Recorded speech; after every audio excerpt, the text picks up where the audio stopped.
Welcome to AI in Marketing. I am your host and news curator Stan Bertolo from Nitro Marketing. You will find links to all the stories mentioned in this episode in the show notes.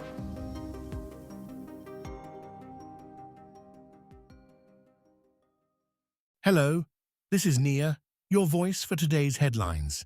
It's Thursday, March 26. Here is what we are covering.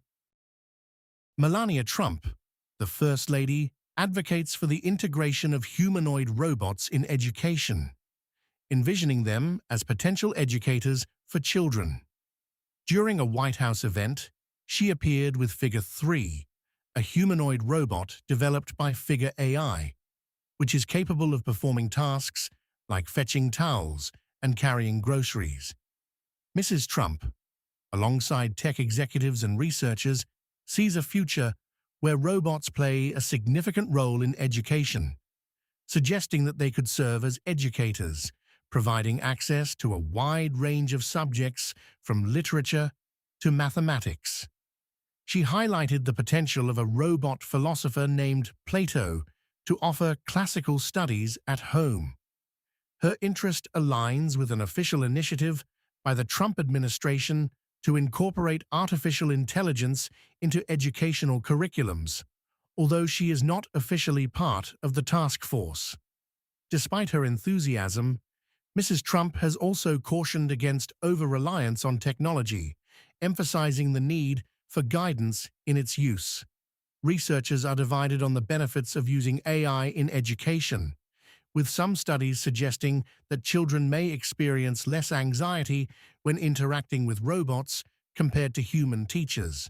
However, experts like Vivian Ming warn against allowing robots to fully take over educational roles, advocating for a balanced approach where AI serves as a tool rather than a replacement. Mrs. Trump's initiatives reflect her broader platform of empowering children through education and technology, positioning her as a forward-thinking figure in the realm of educational innovation. Next, Elon Musk announced that xAI is intensifying efforts on its Grok Imagine AI video and image generation tool following OpenAI's decision to discontinue its Sora platform. Musk promised an epic update for Grok Imagine, aiming to capitalize on the gap left by Sora's exit. OpenAI's decision to shut down Sora, which was unexpected, comes after a recent partnership with Disney, now void. OpenAI is focusing on coding, reasoning, and text generation, citing economic and strategic reasons for Sora's closure. The company is preparing for a potential IPO, having recently raised $110 billion at a $730 billion valuation. Meanwhile, xAI introduced Super Grok Lite, a 10-per-month subscription offering basic AI image and video creation, including 6-second videos at 480p resolution, targeting users priced out of the 30-per-month Super Grok plan. This move fills a pricing gap, as the previous options were either free with tight limits or the more expensive Super Grok. xAI's Grok Imagine has evolved rapidly, generating over 1 billion videos monthly by early 2026. Musk did not provide a timeline for the next Grok Imagine release, but xAI's frequent updates suggest it may arrive soon. On that note, social listening has become crucial for leadership, extending beyond brand metrics to influence business operations and personal impacts on executives. Nicole Van Zanten, co-president and chief growth officer at ICUC Social, emphasizes that leaders are increasingly focused on brand reputation and crisis monitoring through social listening. This practice is not only affecting brand and business dynamics, but also the personal experiences of those at the helm. The insights gained from community management and social listening are shaping executive responses under pressure, highlighting the importance of these tools at the top of organizational structures. The evolving role of social listening underscores its significance in strategic decision-making and crisis management, making it an essential component for contemporary leadership.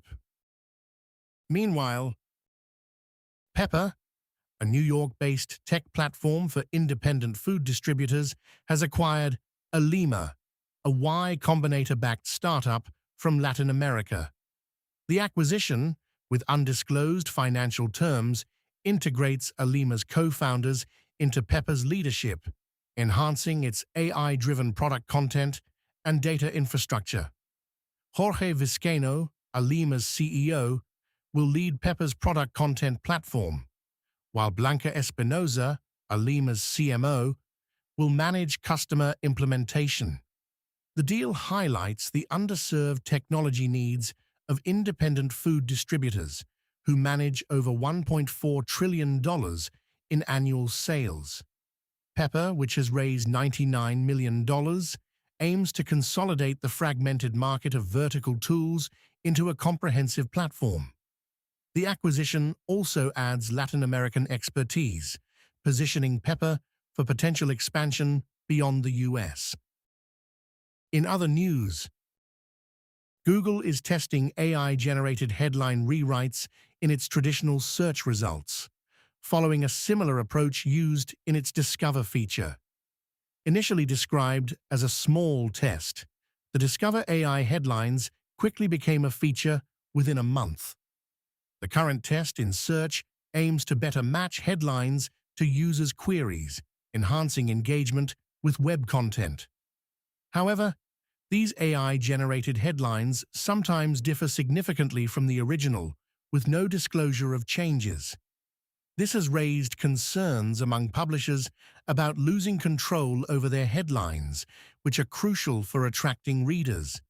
Google has not approved a broader rollout of this feature, and publishers are advised to manually check if their headlines appear as intended in search results.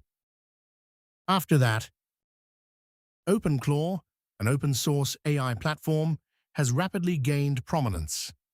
As highlighted at NVIDIA's GTC conference by CEO Jensen Huang. Developed by an Austrian software engineer, OpenClaw allows users to create AI agents for tasks like bidding on eBay, challenging the dominance of large AI models from companies like OpenAI and Anthropic. The platform's rise suggests a shift towards more accessible AI technologies, with NVIDIA introducing NemoClaw for enhanced security. Despite OpenClaw's popularity, concerns about data security persist, prompting developers to create variants like NanoClaw. The emergence of OpenClaw indicates a potential commoditization of AI models, with industry experts debating its impact on the future of AI development and its role as a potential standard in the market.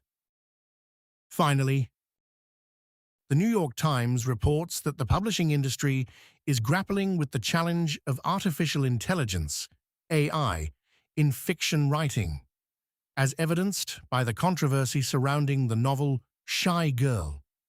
The book, initially self-published and later picked up by Hachette, was found to be 78% AI, generated according to Pangram, an AI detection program. This revelation led Hachette to cancel its US release and discontinue its UK edition. The author, Mia Ballard, denies using AI, attributing any AI involvement to an editor she hired. The incident highlights the lack of safeguards in publishing against AI-generated content, raising concerns about the integrity of traditional publishing. AI detection tools have identified similar patterns in other self-published works, indicating a broader trend. Publishers are now under pressure to clarify their policies on AI use as the technology's sophistication grows. The ambiguity surrounding AI in publishing contracts, which often only require originality, complicates the issue. Some industry figures argue for clearer guidelines to prevent misuse, while others worry about the stigma attached to AI use. The situation underscores the need for for the industry to adapt to the increasing presence of AI in literature, as it challenges the traditional role of publishers as gatekeepers of original fiction. Thank you for tuning in to AI and Marketing. If you want to learn more, check out the episode description. Be sure to subscribe on your favorite podcast platform so you never miss an episode. Contact us to learn how to launch your own AI-generated podcast at nitromarketing.com. That's NYTRO marketing.com. See you tomorrow for more AI and tech news.